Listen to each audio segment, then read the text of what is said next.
स्वागत है आपका फिर से एग्ज़ाम सफलता चैनल पर। आज हम एशियन हिस्ट्री में अपना नेक्स्ट चैप्टर पढ़ेंगे जिसका नाम क्या है, महाजनपद। आज हम महाजनपद के बारे में पढ़ेंगे, ठीक है। महाजनपद क्या थे और इनके बारे में आज हम पढ़ेंगे। चलो स्टार्ट करते हैं। महाजनपद सबसे पहले पढ़ते हैं महाजनपद थे क्या, ठीक है। देखो हमने पिछले लेक्चर में पढ़ा था ना, वैदिक एज में भी आर्यंस आए थे। आर्यन कहाँ से आए थे? आर्यंस आए थे हमारे सेंट्रल एशिया से, ठीक है। आर्यन एक ट्राइब थी ना, कहाँ से आई थी? ये सेंट्रल एशिया से आई थी ट्राइब। कुछ आर्यंस कहाँ पे आ गए थे? इंडिया में। और कुछ कहाँ चले गए थे? यूरोप में, ठीक है।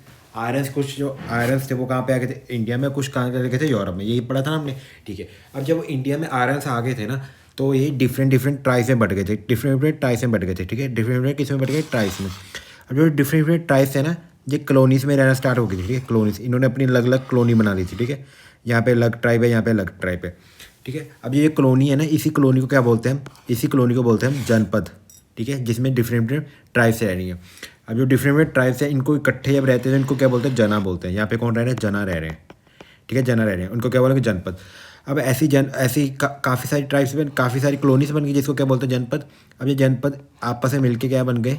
जब दो जनपद आपस में मिले और क्या बन गए? ये महाजनपद बन गए। जब जो जनपद आपस में मिलके क्या बन गए? महाजनपद। समझ गए? महाजनपद का मतलब क्या है? मतलब बेसिकली कॉलोनीज में कौन रहने लग गए थे? आर्यंस रहने लग गए थे, आर्यन ट्राइब। अब जो दो कॉलोनीज में रहने लगे थे उसको क्या बोलते हैं? जनपद बोलते थे। अब जो दो जनपद आपस में मिलकर बड़ी कॉलोनी बन गई तो उसको क्या बोलेंगे? महाजनपद बोलेंगे, ठीक है। अब यही महाजनपद के बारे में हम इस चैप्टर में पढ़ेंगे। अब टोटल कितने महाजनपद थे? 16 महाजनपद थे, ठीक है। टोटल कितने महाजनपद थे? 16 महाजनपद थे।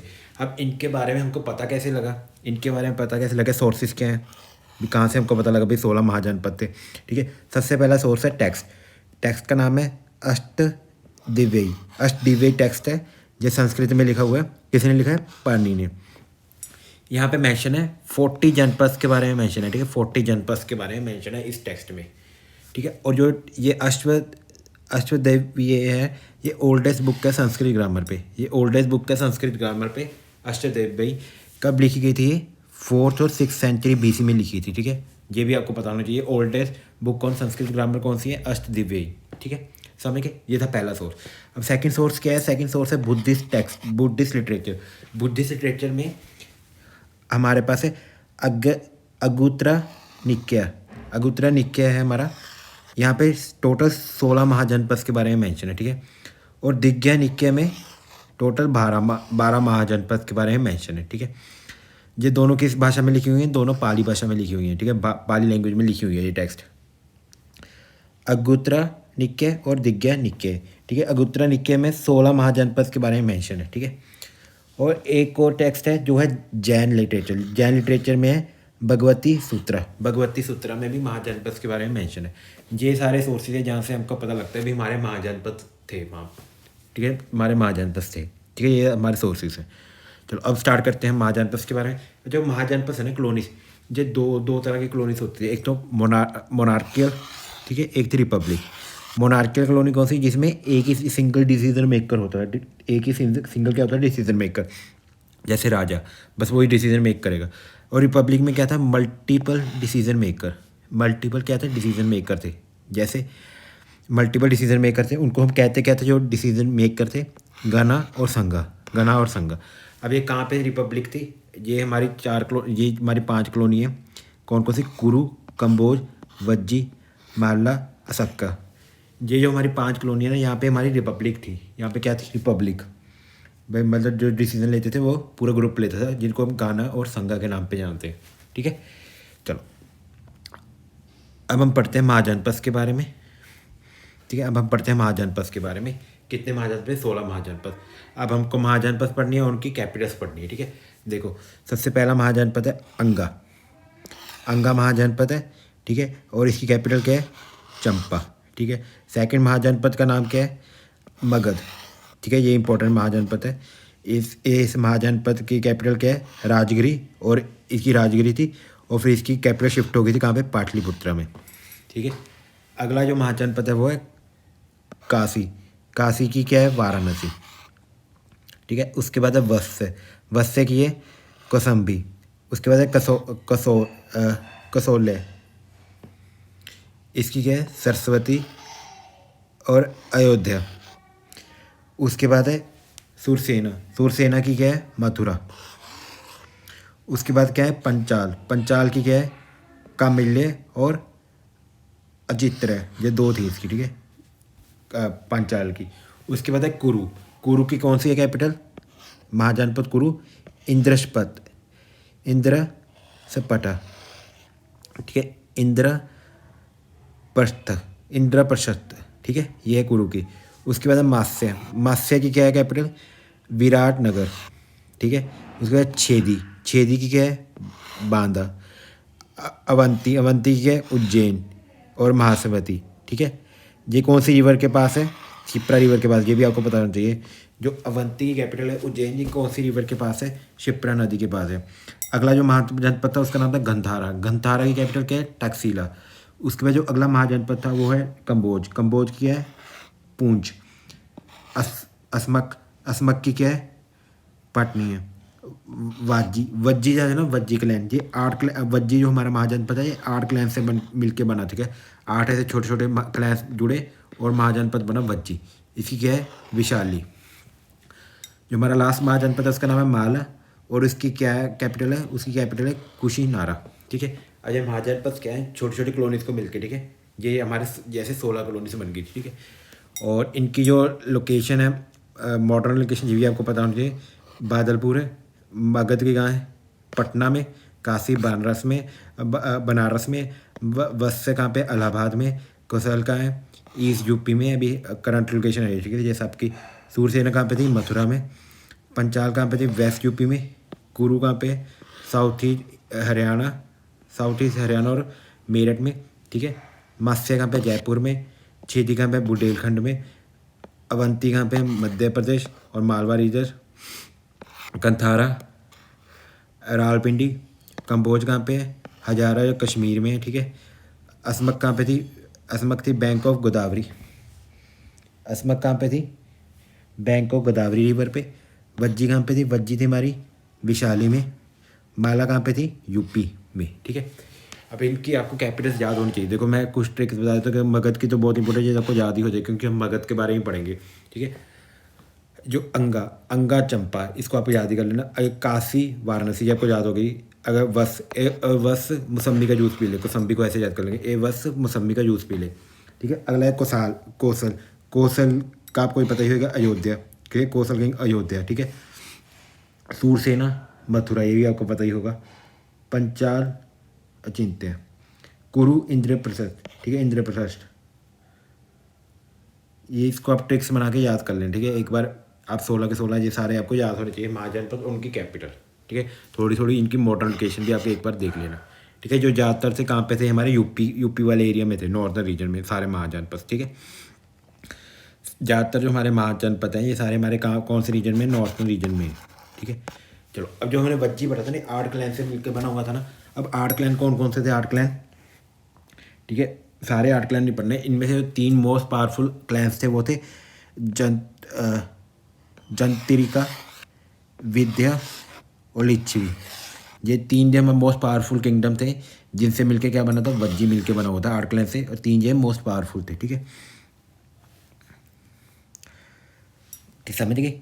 अब जो ये हमारे राज्य थे ना, जो भी हमारे जो सारे थे ना मगध महाजनपद, इसमें से जो सबसे इम्पोर्टेंट सबसे पावरफुल महाजनपद निकल के आया वो था मगध, ठीक है। मगध जो हमने सेकंड नंबर पर पढ़ा था ना, मगध, ये सबसे पावरफुल निकल के आया, ठीक है। मगध जो था ये सबसे पावरफुल निकल के आया महाजनपद। इसको इसने क्या किया, जो बाकी के महाजनपद पे थे ना वो भी अपने अंदर में ला लिए, ठीक है। अभी मगध सबसे पावरफुल क्यों निकल के आया, इसका रीज़न क्या था, इसकी एडवांटेजेस पोजीशन, ठीक है। एडवांटेजेस पोजीशन जो हमारा मगध था ना, इसके ऊपर भी पहाड़ियाँ थी, नीचे भी पहाड़ियाँ, जिसके कारण इस पर अटैक करना बहुत मुश्किल था, ठीक है। इसकी एडवांटेज पोजीशन थी, ये 5 हिल से क्या था, सराउंडेड था, ठीक है। Rajagiri surrounded by it's capital, Magadh की कैपिटल क्या थी, राजगिरी, और इसकी जो कैपिटल थी 5 हिल से क्या थी, सराउंडेड थी। इसी के कारण इस पर अटैक करना बहुत मुश्किल था, ठीक है। और Pataliputra situated at conflict of Ganga and Son, Ganga और सोन की यहाँ पे ये मिलते हैं ना, यहाँ पे क्या दोआब, जो ये वाला एरिया होता है बहुत फर्टाइल होता है, सबसे ज़्यादा क्या होता है, फर्टाइल होता है। इसी कारण यहाँ पे एग्रीकल्चर करना ही बहुत क्या है, बहुत बेनिफिशियल था, ठीक है। एग्रीकल्चर भी यहाँ पे क्या थी, बहुत ज़्यादा फर्टाइल होती थी, ठीक है। क्यों? क्योंकि ये था किस पे था, गंगा और सोन के कॉन्फ्लिक्ट पे, जिसके कारण जो यहाँ पे क्या बनता, दबाव बनता है, और ये बहुत फर्टाइल लैंड थी। इसी कारण ये भी इनकी क्या थी, इकोनॉमी भी इनकी बहुत अच्छी थी इसके कारण, ठीक है। और इनके पास एबिलिटी थी किसकी, लार्ज नंबर ऑफ एलिफेंट्स, ठीक है। लार्ज नंबर ऑफ एलिफेंट्स थे इनके पास, ठीक है। लार्ज नंबर ऑफ एलिफेंट्स क्यों थे? क्योंकि यहाँ पे मार्शी दुआब था, दुआब वाले जहाँ पे मार्शी एरिया होता है ना, वहाँ पे एलिफेंट रहना पसंद करते हैं, ठीक है, मार्शी एरिया में। तो एलिफेंट भी इनके पास है, बहुत ज़्यादा थे मगध के पास। ये थे इनकी थर्ड रीज़न, ठीक है। इनके ग्रेट लीडर थे, ठीक है। और यहाँ पे आयरन माइंस लोहा भी बहुत इंपॉर्टेंट है। और आयरन की माइंस थी कहाँ पे, हमने पढ़ा है ना ज्योग्राफी में, झारखंड में आयरन की माइंस थी यहाँ पे, जिसके कारण इनके पास लोहा भी बहुत ज़्यादा था, ठीक है। ये थी 5 रीज़न जिसके कारण मगध हमारा सबसे बड़ा पावरफुल निकल के आया, ठीक है। अब देखो मगध सबसे पावरफुल निकल के आया। अब मगध ने क्या करना स्टार्ट कर दिया, जो बाकी के महाजनपद है ना, उसको अपने अंडर लेना स्टार्ट कर दिया, ठीक है। अपने अंडर लेना स्टार्ट कर दिया, और मगध जो हमारा राज्य था वो धीरे धीरे करके बहुत बड़ा बनता गया, ठीक है। और यहाँ पे काफ़ी सारी डायनेस्टीज ने रूल किया, हमने मगध के बारे में पढ़ना, ठीक है। अब देखो सबसे पहली जो डायनेस्टी थी मगध में रूल किया वो थी हर्यंका डायनेस्टी। हर्यंका डायनेस्टी थी सबसे पहली डायनेस्टी जो मगध में रूल किया, ठीक है। हर्यंका डायनेस्टी के जो सबसे पहले रूलर थे उनका नाम क्या था, उसका नाम था बिम्बिसार। इन्होंने कहाँ से कहाँ तक रूल किया जी आपको पता नहीं, 540 BC से लेके 492 BC तक इन्होंने राज किया, ठीक है। और इन्होंने टाइटल क्या लिया बिम्बिसार ने टाइटल लिया सिनेया का इन्होंने टाइटल लिया बिम्बिसार ने, ठीक है। अब जो बिम्बिसार थे इन्होंने अंगा एक महाजनपद था ना, उसको अपने अंडर ले लिया। कैसे? मिलिट्री कैंपेन में, ठीक है। अटैक किया अंगा पे और उसको अपने अंडर ले लिया, ठीक है। और इन्होंने क्या किया, जो बाकी के नहीं आ रहे थे अंडर, उनके साथ क्या की, डिप्लोमेटिक मैरिज, उनके साथ शादियाँ कर ली, ठीक है। 3 वाइफ थी, ठीक है। 3 वाइफ कौन कौन सी थी? एक तो थी सिस्टर ऑफ प्रसन्नजीत। ये कहाँ के किंग थे? कौशल किंग। कौशल को अपने अंडर कैसे लिया? उनकी जो प्रसन्नजीत की सिस्टर से साथ क्या कर ली, शादी कर ली। कौशल के जो किंग थे उनका बेटे का नाम क्या था? प्रसन्नजीत। और इनकी सिस्टर के साथ क्या की ली, शादी कर ली, तो कौशल भी के अंडर आ गए, ठीक है। सेकंड लिच्छवी प्रिंसेस थी चेलाना, उनके साथ शादी कर ली तो लिच्छवी उनके अंडर आ गए। पंजाब वाले रीजन में मादरा क्लैन, ठीक है, उनके साथ भी शादी कर ली, तो मादरा क्लैन भी किसके अंडर आ गया, हमारा बिम्बिसार के अंडर आ गया। तो इन्होंने शादियाँ की और अपने अंदर क्लैंस ले लिए, समझ गए कैसे कैसे लिए? कौशल, लिच्छवी और पंजाब का मदरा क्लैन अपने अंडर ले लिया, ऐसे करके, ठीक है।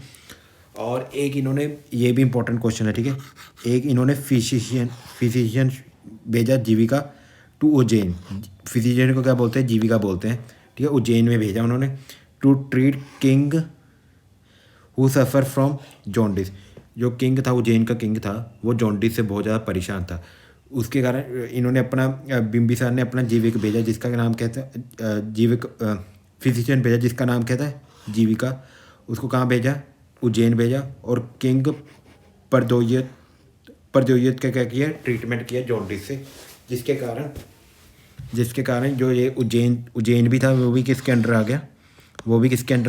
मगध के अंदर आ गया, ठीक है। समझ गए ये चीज़? जॉन्डिस से प्रेरित कौन? उज्जैन के king Pradyot, suffering for jaundice, और जीविका भेजा वहाँ पे। और क्या किया? उज्जैन को भी अपने अंडर ले लिया, अपने इन्फ्लुएंस के अंडर ले लिया बिम्बिसार ने। समझ गए यहाँ तक?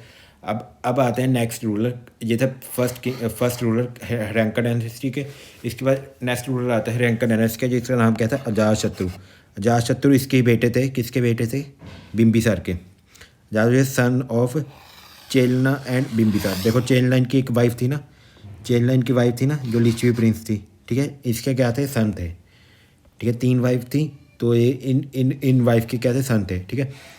इन्होंने लिच्छवी को कॉन्कर कर लिया, अपने जो मामा के घर उनको क्या कर लिया? कॉन्कर कर लिया। अपना मामा का घर हुआ लिच्छवी, उसको कॉन्कर कर लिया, समझ गए। और डिफीट कौशल को क्या किया? डिफीट किया, और मैरिड द किंग डॉटर। और किंग की जो डॉटर थी उनको क्या क्या किया? मैरिज कर ली, ठीक है। समझ गए यहाँ तक? और इन्होंने ही पैटर्नाइज किया फर्स्ट बुद्धिस्ट काउंसिल। किसने पैटर्नाइज की थी? अजातशत्रु ने, ये हमने पढ़ा था ना अभी, ये हम पढ़ेंगे, ठीक है, जब भी बुद्धिज्म वाला चैप्टर पढ़ेंगे ना उसमें पढ़ेंगे। जो सबसे पहली बुद्धिस्ट काउंसिल थी वो किसने पैटर्नाइज की थी? वो जातशत्रु ने पैटर्नाइज की थी, ठीक है।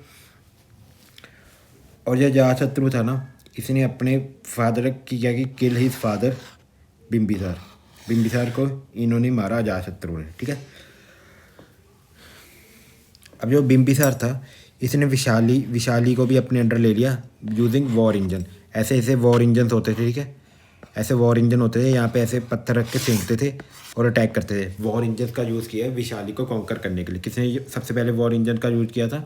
अजातशत्रु ने।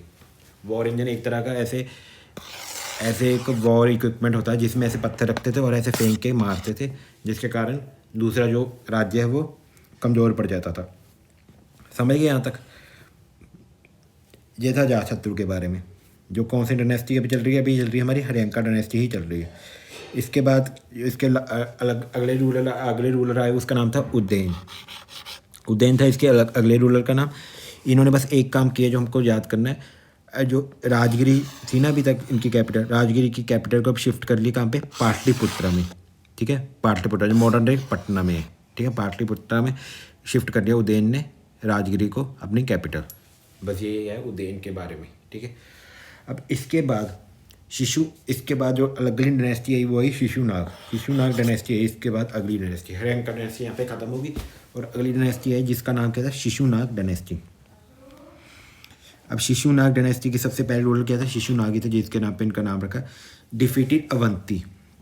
अब शिशुनाग डायनेस्टी आई, शिशुनाग डायनेस्टी ने किसको डिफीट किया? अवंती। अवंती एक महाजनपद था और उसको मर्ज कर दिया महाजनपद के मगध के अंदर, ठीक है, समझ गए। और ये शिशुनाग थे, इन्होंने ही हमारी शिशुनाग के बारे में बस इतना ही है। ये हमारे पहले रूलर थे। अब ये सेकेंड रूलर आए, उसका नाम था कालाशोका। कालाशोका जो थे, कालाशोका ने क्या किया? कालाशोका शिशुनाग डायनेस्टी, ठीक है। अब कालाशोका इसके रूलर थे। एक कालाशोका ने क्या किया? Patronise second Buddhist council. Kalashoka ने क्या किया? सेकंड बुद्धिस्ट काउंसिल ऑर्गेनाइज की थी, पैटर्नाइज की थी, ये आपको याद होना चाहिए। कालाशोका ने क्या की? सेकंड बुद्धिस्ट काउंसिल क्या की थी? पैटर्नाइज। बुद्धिस्ट काउंसिल बेसिकली होता क्या है? बुद्धिस्ट काउंसिल में मतलब यहाँ पे काउंसिल ऑर्गेनाइज कराते हैं बुद्धिस्ट के ऑर्गेनिक और बुद्धिस्ट की टीचिंग्स के बारे में यहाँ पे बताते हैं, ताकि ज़्यादा से ज़्यादा बंदे बुद्धिस्ट में क्या कर सकें, बुद्धिस्ट में कन्वर्ट हो सके, ठीक है। ये होती है बुद्धिस्ट काउंसिल। कालाशोका ने की थी सेकंड बुद्धिस्ट काउंसिल पैटर्नाइज, ठीक है। बस यही था शिशुनाग में। एक तो शिशुनाग, एक कालाशोका के बारे में पढ़ना है शिशुनाग डायनेस्टी में, ठीक है। इसके बाद जो इंपॉर्टेंट डायनेस्टी आई वो आई नंदा डायनेस्टी।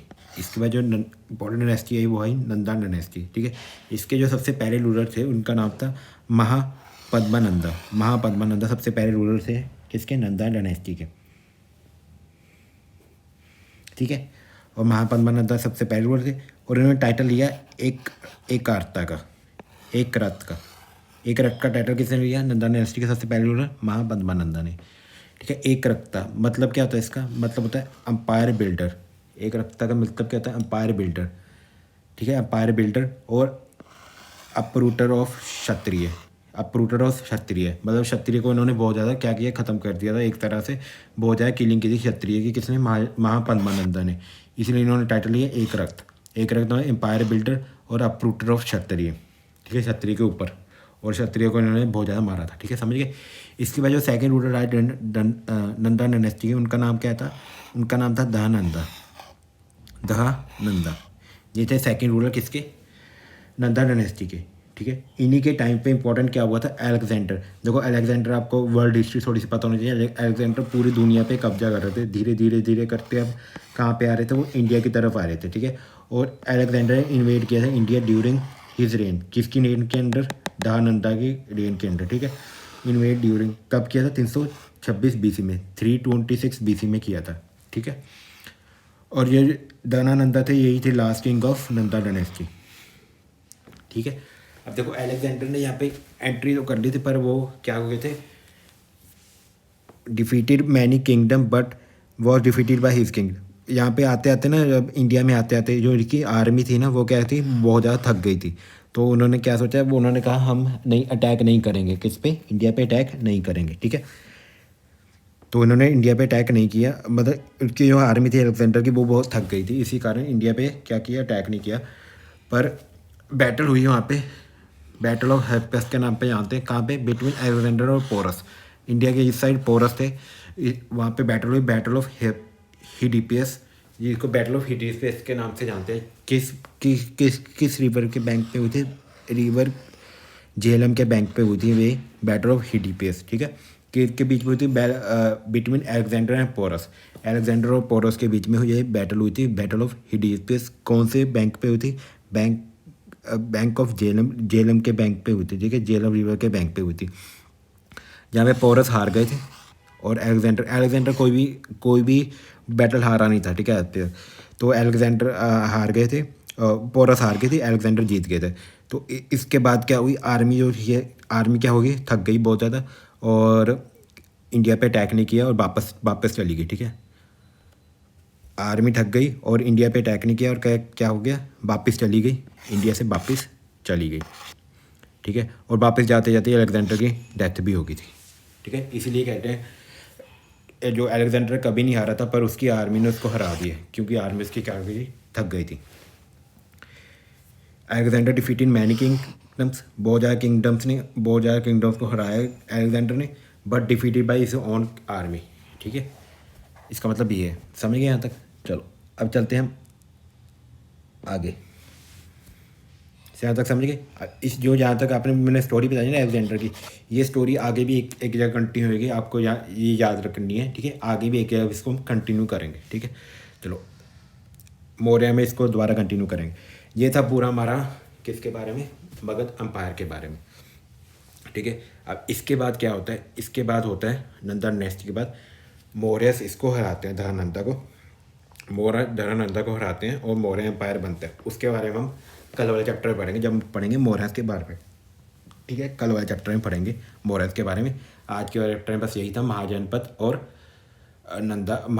और कौन सी डायनेस्टी पढ़ी हमने, 2-3 डायनेस्टी पढ़ी है। कौन कौन सी, एक तो हम सबसे पहले पढ़ी हर्यंका डायनेस्टी, उसके बाद कौन सी डायनेस्टी पढ़ी, उसके बाद पढ़ी हमने शिशुनाग डायनेस्टी, उसके बाद लास्ट डायनेस्टी कौन सी भी, नंदा डायनेस्टी।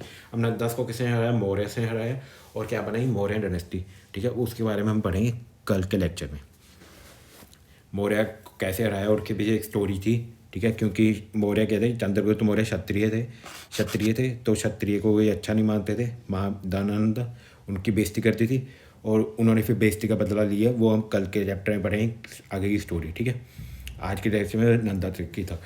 चलो अब हम पढ़ते हैं सोसाइटी। अब जो हमने सोसाइटी के बारे में पढ़ते हैं, महाजनपद की सोसाइटी कैसे थी, और जो हमने शिशुनागा डायनेस्टी पढ़ी और शिशुनागा डायनेस्टी पढ़ी है, नंदा डायनेस्टी, इनकी सोसाइटी क्या थी, ठीक है।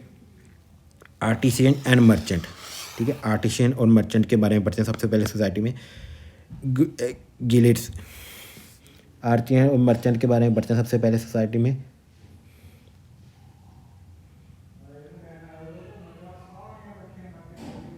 ठीक है, आर्टिशियन मर्चेंट, इनको किस नाम से जानते हैं, इनको हम जानते हैं गिलेट्स के नाम से, ठीक है। गिलेट्स और शिरेनिक्स के नाम से जानते हैं, जो आर्टिशियन और मर्चेंट से, ठीक है।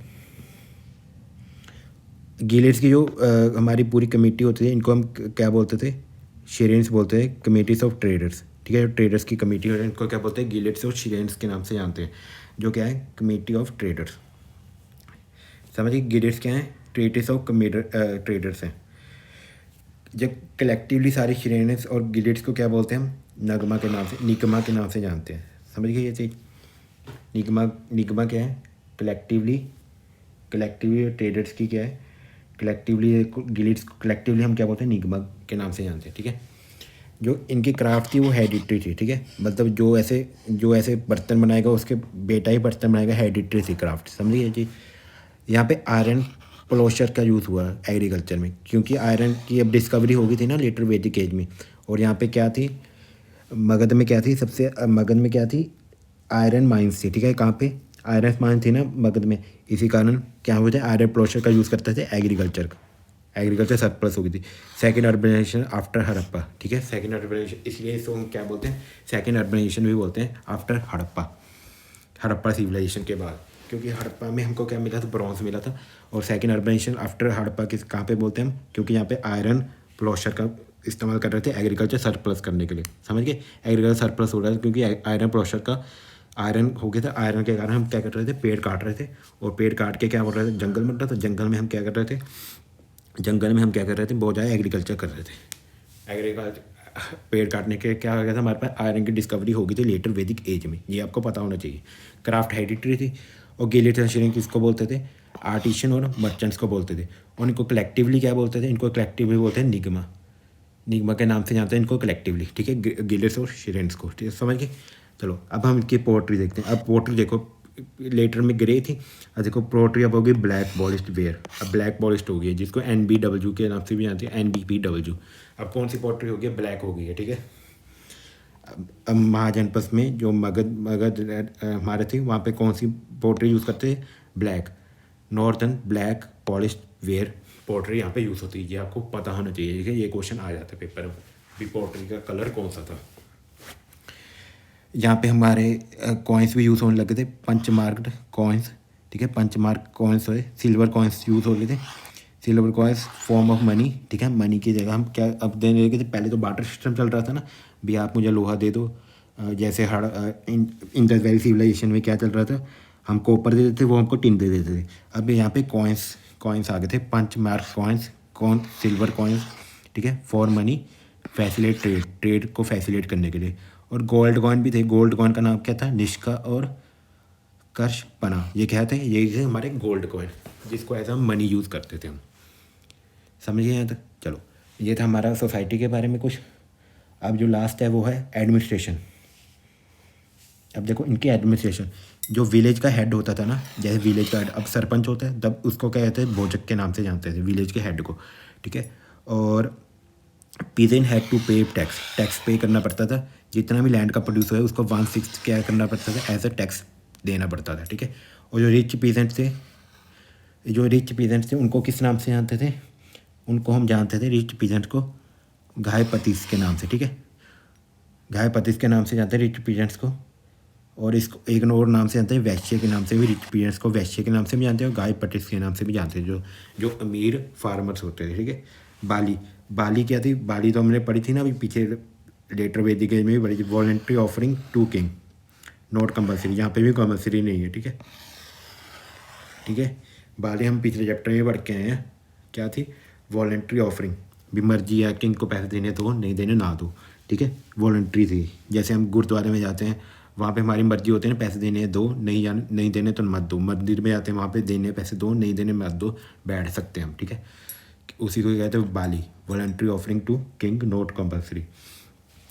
अब यहाँ पे क्या हो गया, टोल टैक्स, जैसे अभी टोल टैक्स लग रहा है, तब भी टोल टैक्स लगता है, ठीक है। Toll tax collected by officer, क्या नाम था ऑफिसर्स का, शुल्क और शुल्क देकास, ठीक है। शुल्क देकास क्या करते थे, टोल टैक्स कलेक्ट करते थे, किनसे, प्रेसिडेंट से, जो सड़क पे जा रहे हैं, ठीक है, उनसे क्या कहते हैं, टोल टैक्स कलेक्ट करते हैं, कौन, शुल्क, ठीक है, समझ गए यहाँ तक। ये था इनकी एडमिनिस्ट्रेशन के बारे में। चलो यही था पूरा हमारा मगध के बारे में। यह आज हमने पढ़ा महाजनपद के बारे में, महाजनपद है क्या, और 16 महाजनपद, ये आपको याद करना है, 16 महाजनपद, उनकी कैपिटल, और सबसे जो इम्पोर्टेंट महाजनपद ऊपर क्या है, उसका नाम क्या था, मगध। वो मगध क्यों ऊपर क्या है, क्योंकि उसके बाद बहुत ज़्यादा अपनी एडवांटेज क्या है, प्लेस थी, उसके आले वाले क्या थी, हिल्स थी, ठीक है, उनके बारे में पढ़ा। महाजनपद में हमने फिर मगध के बारे में हमने 3 डायनेस्टी पढ़ी, कौन कौन सी, हर्यंका, शिशुनाग और नंदा। अब नंदा डायनेस्टी को कौन सी डायनेस्टी ने हराया, वो हम कल के चैप्टर में पढ़ेंगे। मौर्य डायनेस्टी ने, उसके पीछे एक स्टोरी है, वो हम कल के चैप्टर में स्टार्ट करेंगे मौर्य अंपायर के साथ, ठीक है। आज के चैप्टर में बस इतना ही था, इसको आप अच्छे से रिवाइज कर लेना, ठीक है, और इसी में से आपका पेपर में कोई ना कोई क्वेश्चन आ जाएगा। Okay, thank you. अगर आपको ये लेक्चर अच्छा लगा, इसको लाइक करना मत भूलना, और चैनल को सब्सक्राइब करना मत भूलना। Okay, thank you. मिलते हैं कल इसी टाइम 10 बजे। और इस चैप्टर के जो आपको PDF नोट्स हैं वो कहाँ पे मिलेंगे, वो आपको मिलेंगे एग्ज़ाम सफलता चैनल पे, एग्ज़ाम सफलता टेलीग्राम चैनल पे मिलेंगे, जिसका लिंक डिस्क्रिप्शन में भी है, तो उसको ज्वाइन करना भी मत भूलना। Okay, thank you.